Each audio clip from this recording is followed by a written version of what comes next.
Matthew 24 is where we'll be spending our time today. In the last 200 years, and this is a modern phenomenon, which for me, 200 years is modern, people have found it very important for some reason to make, or attempt, to make predictions about when Jesus is going to return. I would say for most of the predictive elements, most of the people who make such predictions, there's been a mercenary motivation in that their books seem to sell pretty well, and there's a good paycheck at the end of that. I certainly don't think that any of these, I'll never forget, I was at my grandmother's house, and this is around 1982. I had been a Christian just a few months, and there on the shelf in her house was Hal Lindsey's book, 1984.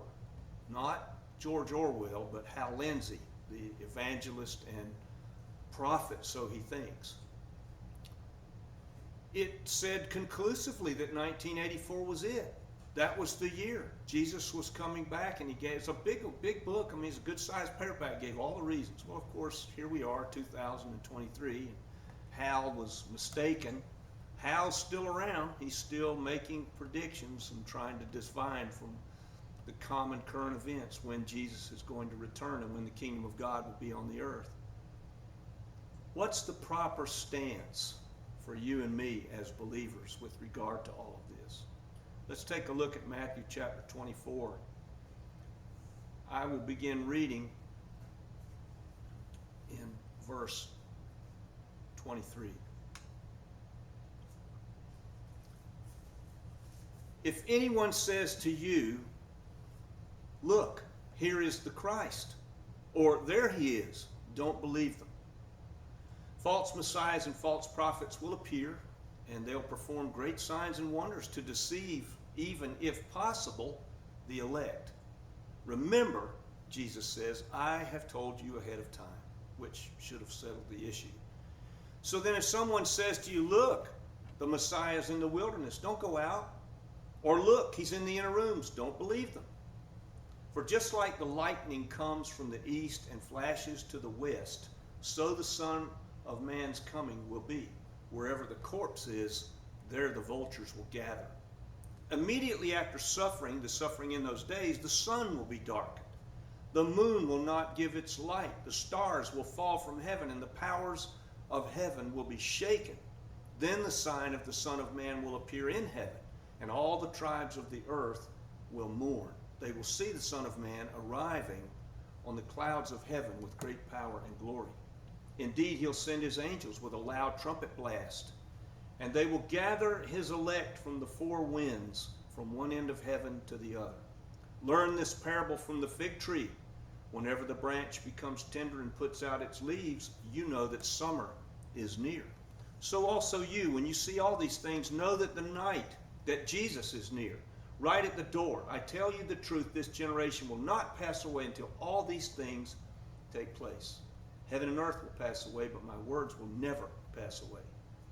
But as for that day or the hour, no one knows it, not even the angels in heaven, only the Father. For just like the days of Noah were, so the coming of the Son of Man will be. For in those days before the flood, people were eating, drinking, marrying, and giving in marriage, until Noah entered the ark. And then they knew nothing until the flood came and took them all away. It will be the same with the coming of the Son of Man. There'll be two in a field. One will be taken, one will be left. There'll be two grinding grain with a mill. One will be taken and one will be left. Therefore stay alert, because you do not know on what day your Lord will come. But understand this, if the owner of the house had known at what time the thief was coming, the owner of the house would have been alert and would have not let the house be broken into. Therefore you must always be ready, because the Son of Man will come in an hour when you do not expect him. Who then is the faithful and the wise servant whom the master has put in charge of his household, to give the other slaves their food at the proper time? Blessed is the servant whom the master finds at work when he comes. Now, let's just unpack this a little bit. This is Jesus. Somebody asked me years ago right here in this church, why come this particular passage was in the New Testament? I said, in the Gospels. And I said, because the Gospels are not the New Testament. They're not. They're in the New Testament because we've decided to put them there, but the Gospels are separate from the New Testament. They are. The New Testament era does not begin until Acts chapter 2, when the Holy Spirit comes. So what Jesus is doing here is he is functioning fully like an Old Testament prophet. And he's telling people of the things to come. Now this prophecy, the whole chapter 24 is 2 prophecies. And there are 2 fulfillments of these prophecies. A lot of people don't get that, but that's the truth.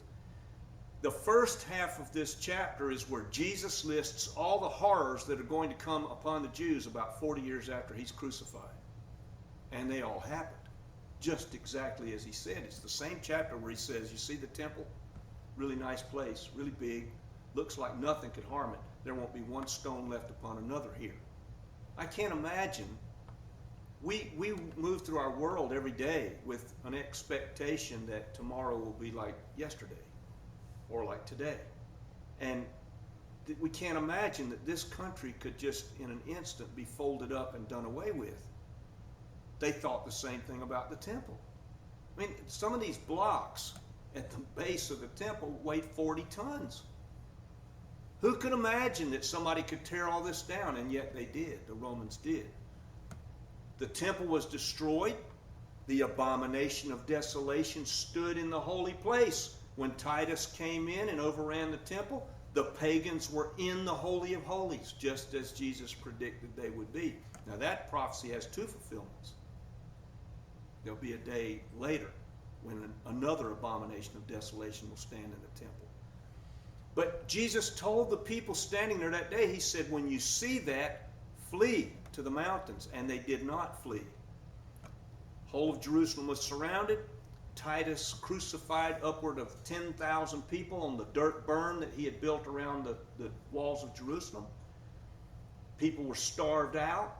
People killed each other inside the walls of Jerusalem. The zealots were killing people because some of the people said, let's go out. Titus is asking us. He says, I won't do anything to you. Just come out, surrender, and all will be well. And some people tried, and the zealots killed them as they tried to climb the walls to get out. The people didn't flee. Jesus had told them that, but they didn't.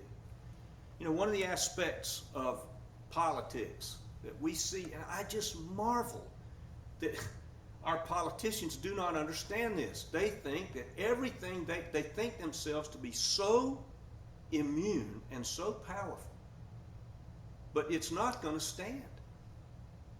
Our political system, just like every other political system that's been on the earth, will not stand. It will be taken away at some point. I don't know when, but it's going to happen. The second fulfillment of this prophecy Jesus gives is found in Zechariah chapter 14 and Daniel chapter 12. Jesus is going to return, but he's going to return after a great suffering. Now, you can think about that however you like. This is one of the passages where those who think that the church is going to be removed from the earth before the suffering takes place, this passage kind of says something different. I don't know the answer to it. Nobody else does either. But I can promise you this, we will be surprised. Even those of us who believe will be surprised. This is not going to be some event that takes place in a country where a bomb blows up and we get film of it. We won't need CNN to explain to us that something really strange is happening.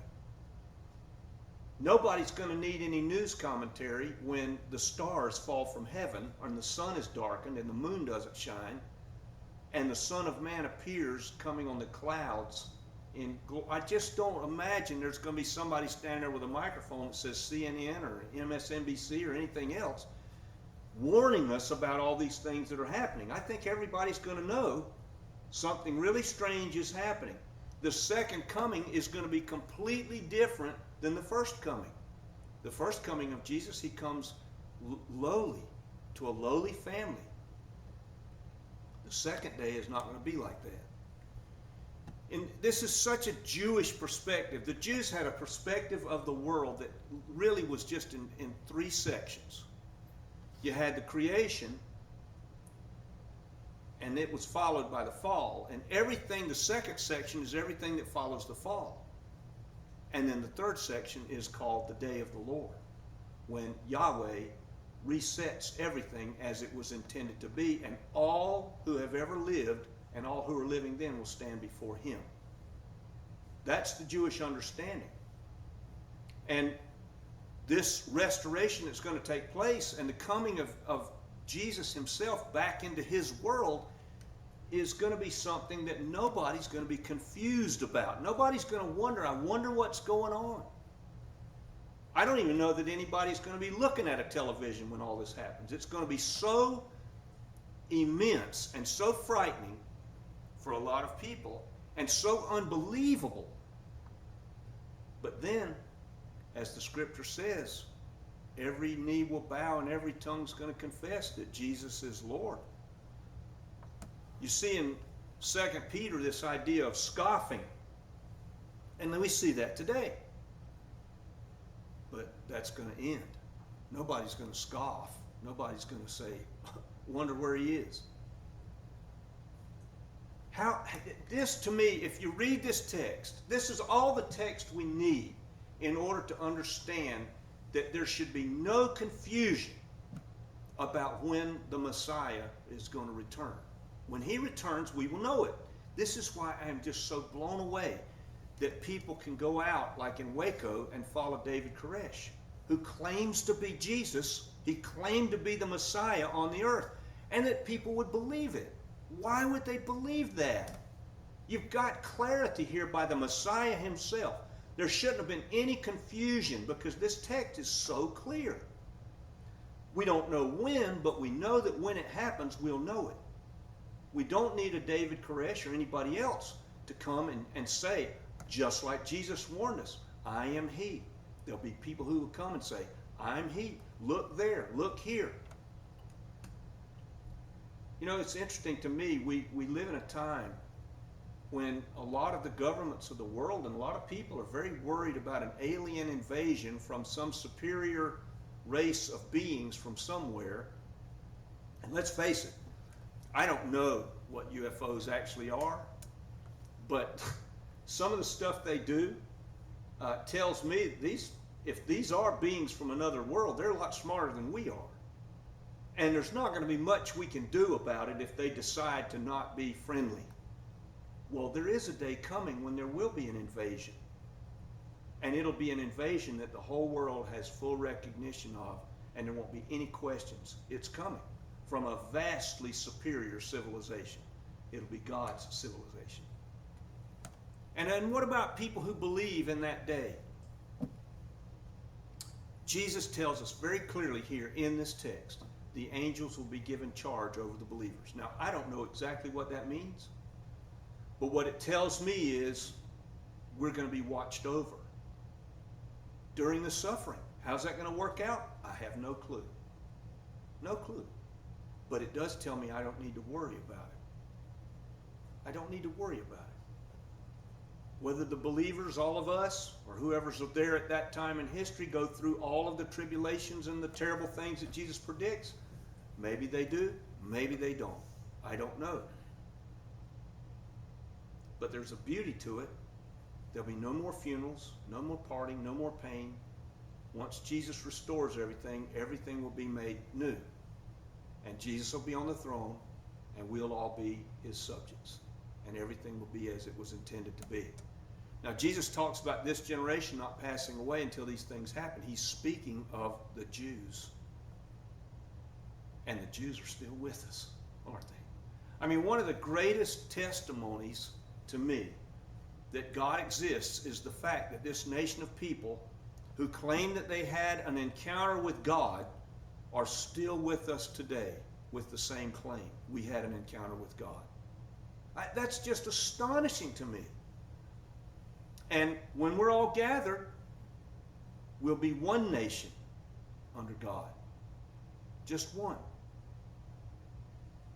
The Jews' existence and their separateness from the Gentiles, from everybody that's not a Jew, tells me that God exists. And their continuance as a people tells me that Jesus has told us the truth here. Everything's going to pass away except what? The things he says that won't. His words. However Jesus lays it out, that's going to remain. And so people, just like in Noah's day, there were people who scoffed. Can you imagine? This guy's building a boat in the desert. There's no body of water anywhere near here. What in the world is he doing? And they scoffed, I'm sure, just like people today scoff and they say, hey, you know, Jesus went to the cross 2,000 years ago. Where is he? You keep saying he's coming back. I don't see him. Where is he? Why should we worry about it? Tomorrow's going to be like today. Yesterday was like the day before it. Life goes on, right? Governments make decisions. People spend their money. People wake up. They give in marriage. They marry. They have children. They raise families. They die. And the days just go on. There'll be plenty of unbelief just like there was in Noah's day, just like there is now. And then Jesus comes back. And it's over. Nobody was remotely aware that anything unusual was coming when Noah started building the boat. That's why Jesus uses it as the example here. Nobody thought. Everything was hunky-dory. Everything that people normally did, they were doing while Noah built this boat in the desert. And so, with no remote awareness that anything unusual is coming, the flood came. With no remote awareness that anything unusual is coming, Jesus will return. It's a sucker punch. I remember when I was living in Los Angeles, there was this guy. He was a crazy guy. I lived in Hollywood on North Cherokee. And I would walk down 2 blocks to Hollywood Boulevard to go to the school that was there on Hollywood Boulevard next to the Chinese Theater. You can go there today. The building's still there. And if you're a person like me who at the time in history when I moved to California had never really been farther away than, say, Orlando in his life, that you want to walk around Hollywood. I mean, go down the walk where you see the stars on the sidewalk and all that. Saw all that stuff right there. But there was a crazy guy that lived in Hollywood that everybody knew about, including the police. And what he would do is, a little guy, he looked just like some average person on the sidewalk. He'd just be walking up to you, and then he would draw back like he was going to slug you, and then he would laugh and walk off. Now, just imagine, I mean, the police didn't like the guy, but he never hit anybody, so they really couldn't arrest him. He never did it. But that's what a sucker punch is. When you're just not looking, you're walking down the sidewalk, and somebody comes up. There are people doing this today, by the way, on the street. Comes up behind you and just slugs you in the head with a board or whatever. You don't see it coming. You're just minding your business, and the next thing you know, you've got a terrible headache and you're on the ground. It's going to be like that. We'll just be minding our business. Everybody will be. The Jewish perspective of the day of the Lord was that after we left Eden, the world is just in chaos. Complete chaos. Everything's chaos until the day of the Lord. And then God will restore it. Nature is in chaos to itself. People are in chaos to nature. People are in chaos toward one another. Families are in chaos. Money is in chaos. Everything's in chaos. And the entire cosmos is in chaos. I mean, it seems to me that if God made the universe, which I believe he did, and if things were not messed up, we wouldn't be worrying about how can we stop a meteor that's going to strike the earth and kill everybody. Nobody'd be worried about that. God would never let that happen. Everything would work the way it's supposed to work. But that's not the way it is now. So let me ask you a question. I mean, all of us a question. Is it possible that God could use circumstances in times in which we live in order to kind of mercifully remind us of the suddenness of his coming? How can one live in a watchful way, as Jesus talks about here, in this kind of busy, distracting world? It seems to me that instead of hand-wringing over circumstances, which a lot of people are doing, we should just be busy about whatever God's given us to do. This suddenness idea is so powerful for me. Think about it like this. A couple of weeks ago, a fire truck turned over in Manor, and a 24-year-old firefighter was thrown partially out of the vehicle, and in nanoseconds, his life was over. Was he expecting that? Was his family expecting that? Were the people in the cab with him in the truck expecting that? None of them were expecting that, but he's gone. That suddenness, that picture of suddenness, Jesus is making this point to us because it's important to recognize the suddenness. And he says to us directly in this text, blessed is the servant found at their work. Now, what is that work? There are all kinds of things we can do to serve God, but lots of them don't look like what we expect.